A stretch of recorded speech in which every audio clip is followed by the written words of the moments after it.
Everyone, this is the update video number 6, I believe, or day 6 of the week-long crunch time sprint that we were doing to see how much of this game we could get done in roughly a week using Construct 2. As you can see, it's a nice retro pixel art style game, and this is going to be the last day of this crunch time sprint.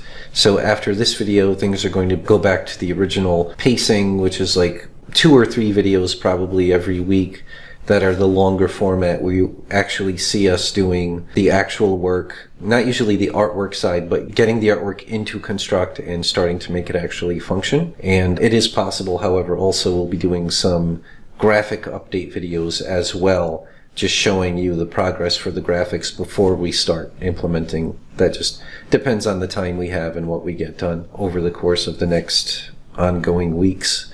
But as with me, as typically is the case, is Corey. Say hi, Corey. Hey, how's it going? All right. So, aside from fixing some bugs I found here and there in the other humanoid characters, the big thing that I got done today was getting the Fishman that Corey did a fantastic job. Do I still have the Spriter file open? Yeah. So Corey did a great job getting the Fishman's animation set in there, in Spriter, set up with the appropriate collision boxes, action points, and the trigger, which is in Punch, which is actually the spit.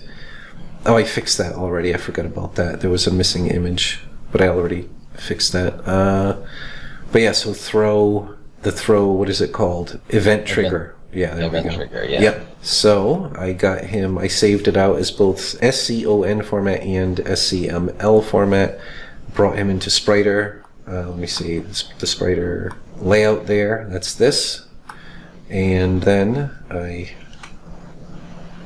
got him in, I updated the spawners. That's my beautiful portrait of the Fishman's head, as you can see. So this was, it's stretched out because it's for the humanoids, but there we go.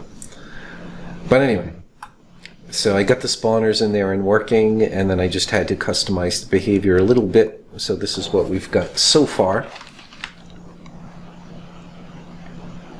If it's the Spriter layout, I'm gonna freak out. All right. So there's the Frogman, and as you can see, he stays at a distance and he spits. And he does react to attacks. There we go. And then there he is from behind, same thing. So the ouchie. And it does hurt you if it hits you. So what we're going to do the next time I can be productive and constructive, is Corey made these nice little shadowy animated shapes that are going to slide along down here in the swampy water. And then when they reach a pretty far distance from the player, either behind him or in front of him, there will be a splash and a Fishman will jump out and land and do the spit attack at him. So that's what we'll be adding next time, but that's it for progress this time. There was just a couple of bugs in the other behavior of the gargoyle. I think that threw the daggers and the Birdman with the boomerang, I believe. And I just took care of those as well. So that's pretty much it. And like I said in a previous video that may not have been released yet, I don't remember. I've recorded so much footage over these last 6 days. But we're slowing down because, especially myself, I didn't notice any problems with Corey. But I was just, the crunch time was just getting counterproductive. Once you lose a certain amount of sleep every night, several nights in a row, you just start making a lot of bugs you wouldn't have made, and it's a lot harder to fix bugs when you can't concentrate or remember things like variable names that you just created like 30 seconds earlier. So I slowed down a bit. Corey is still, as you can see, doing an absolutely stellar job with all the graphics. So we'll keep things up as much as we can, keep up the pace, I mean. But it'll slow down a little bit compared to this crunch, but we're still making great progress. And I think we have a tentative plan to go the normal pace for a while until we reach a point where we think we could wrap up the game in roughly a week. And then we'll do one more crunch time to actually get the game polished up and released within that new 6-day crunch time sprint. Right. Yeah. So If possible. yeah. Well, yeah. That's what we'll be shooting for, and it's all a matter of us knowing. And that was the great thing about this sprint is that we really figured out exactly what needs to be. Now we have a very concise idea. Aside from we still need to design the specific bosses in a very granular way to figure out their exact moves and how the player is going to fight them, and we still need to perfect the power-ups. In general, we know everything that we're missing now. So as over the next few weeks of continued progress, all of that is going to become much more solid information. We're going to get stuff done, and we're going to have a better and better idea of what's left to be done. So it should be we should be able to pretty accurately assess what's left to be done before. And once we know we should be able to get it done in roughly a week, that's when we'll do that week-long sprint. But as Corey and I both know from being in the industry a long time, estimates are rarely correct, and things almost always take longer than you think they're going to. But we'll see. It should be an interesting ride, and at the very least, it'll get us very close. And that's the goal, is to just really show everyone like a kind of really pro-style production run, even on an indie game, to keep your development time and therefore development costs as low as possible and make a high-quality game that you can start to get on the market and start to figure out the best monetization and marketing that you can. And, of course, the other really important thing, get feedback from actual players and followers to improve your game. That's something. I've had so many clients that I've made games for, and I warned them right at the beginning, don't fall into the Christmas list style of design. Don't just keep throwing in more and more features into the game. You really need to design your game carefully, make sure that its core, that the core theme of the game and the way it plays is in and of itself attractive and hopefully addicting. Right. And make sure that is really solid, and get your game out there and start to get feedback and start to explore different ways to publicize and publish your game. Those are the kinds of that's the kind of system that allows to eventual success for the game. I advise everyone to look into the history of the supposed overnight success of Angry Birds. There's a great article by one or more of the members of the Angry Birds team, and how that game, for a very long time, did not turn a profit or even pay them for their time, but they stuck with it, and they kept iterating both on the game itself and on how they were going to market and monetize the game. And then it became an overnight success after a very long time of adapting. But anyway, my two clients that I made games for, as it should have been time to release the game, they got more and more worried. They had cold feet, and they were like, "Oh, we're worried the game's not going to really hit it off well, so we're going to add this other feature and this other feature and this other feature." And they were really, more than anything, they were just protecting themselves from that fearful moment of putting your game out there and seeing if it was worth the investment of either making it yourself and spending all that time, or paying someone else to make it for you. And unfortunately, when the game came out and it was not an immediate overnight success, they lost all drive and hope and just sort of abandoned the game. One of those clients, as Corey well knows, also flaked on me, still having owed me $1,000 worth of work, despite my constant warnings that they were not, that they were getting into an emotional situation where it's not about, if a game does well when it's on the app, not because it has this giant list of features, but because it looks nice and that short, tiny video clip of gameplay looks like that'll be really fun to them.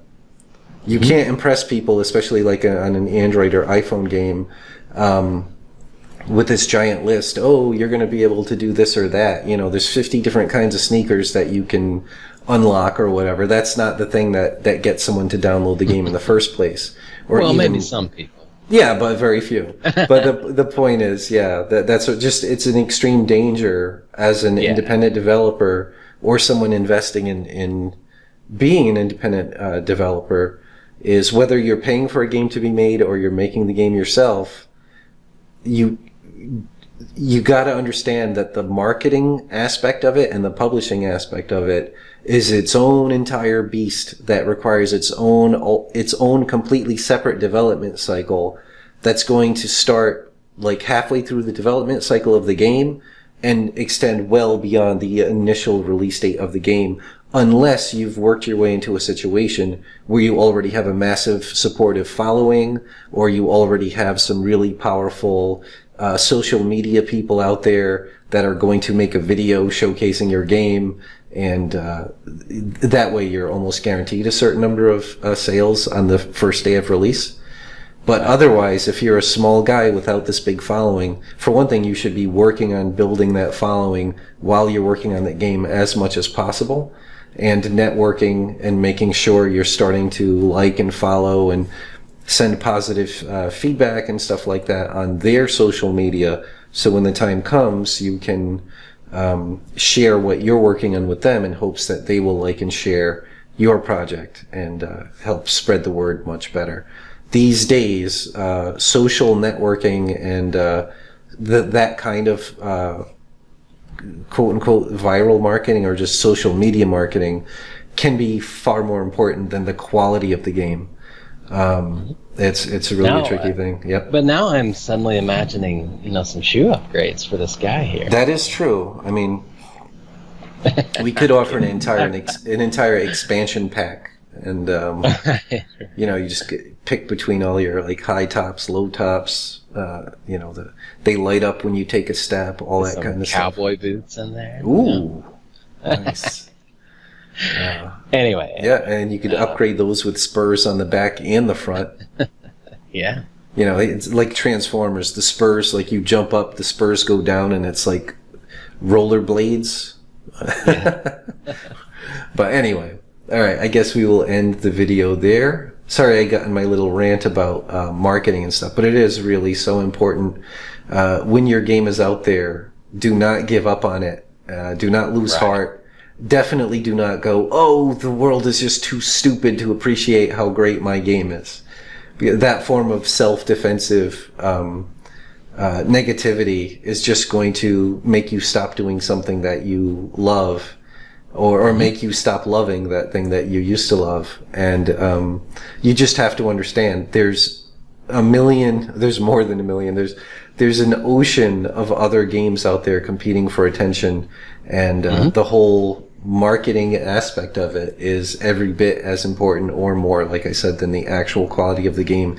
If you want to get a financial return, if you have the hopes of making back the enough money to make the time feasible, then it's definitely something you have to work at, build your knowledge, start to build social media presence well ahead of time, ideally, of your game. And then networking is also critically important. But just don't give up and keep iterating your game based on feedback, and also do research and look into the different ways that you can spread your game out there, and different marketing and monetization formats. But anyway, I don't usually talk about the business aspect of things, but I really don't. I hope that we're encouraging up-and-coming game developers, and I would hate for them to finally finish and put their own game out there and then get disheartened if it doesn't become an overnight success. Right. Yes. I just want everyone to be prepared for that. That is overwhelmingly the majority of times that's going to be the case. That you're going to hope your game is going to just start selling like hotcakes, as they used to say in the olden days. But that's almost never the case, unless, like I said, you just happen to have a connection with a massive social media presence, or you yourself have developed a large social media presence. So anyway, definitely something to start researching. Maybe you're watching these videos to learn production and pixel art decisions and how to make games and construct or something like that. But look for other videos and other channels that cover the social media presence and marketing and stuff like that. And if you've not started that yet, start it as soon as you can. But anyway, I'll Definitely. start. I'll stop. I'll get off my soapbox as far as that goes, and end the video here. But thank you, Corey, for joining me for this last update of this Crunch Time sprint, and thank you, everyone, for watching. And thanks, as always, to our Patreon backers.